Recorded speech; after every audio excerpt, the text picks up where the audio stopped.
Wait a second. Hernandez put his hand up to stop them as they came down the staircase. I started to tell you earlier, but we were interrupted. The witness downstairs was Shanton, is State Senator Leigh Drayman. This is her house. Dumbfounded, Corelli turned to Parker, who looked as shocked as she felt.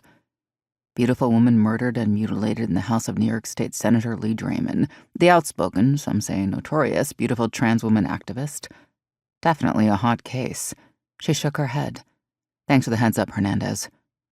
Corelli put her arm out to prevent Parker from moving down the stairs. What are you thinking so far? Except for the living room, the house is neat and orderly.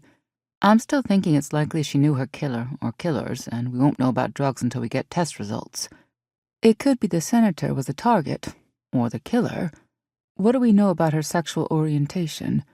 Do you think the murdered woman was a lover? Could she have killed her? I've heard her speak, and I spoke to her briefly at a fundraiser for one of the LGBTQI groups Brett supports. But I have no idea whether she's into men, women, or both. I don't see her as a killer, and certainly not such a violent one, but who knows? Besides, I think she's smart enough to not kill a lover in her own home. Let's see what she has to say. They tossed their gloves into a disposal bag near the door, then walked down the stairs into a cozy, well-used living room. It was empty. They're outside. Parker pointed to the open sliding glass door. Drayman and Hernandez's partner, Phyllis Shanton, were sitting at a table shaded by the deck. Shanton stood as they approached, but Drayman continued staring blankly into the distance. Her face, her hands, and her trademark long golden blonde hair were streaked with dried blood.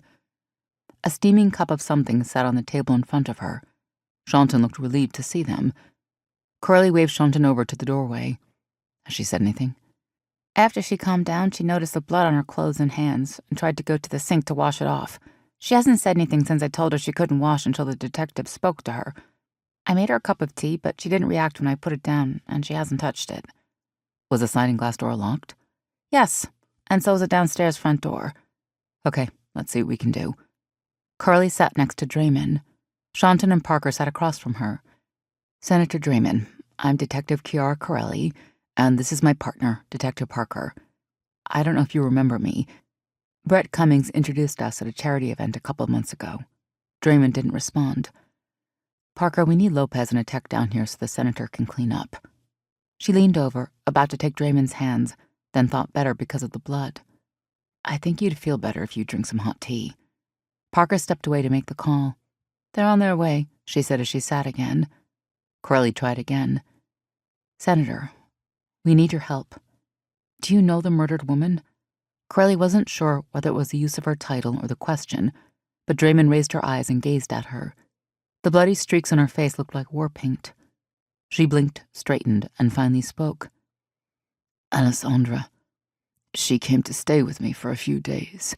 Her voice was husky, as Corelli remembered, but there was no energy behind it. She reached for the tea but stopped, stared at her blood-stained hand, and then let it drop back into her lap. I need to wash.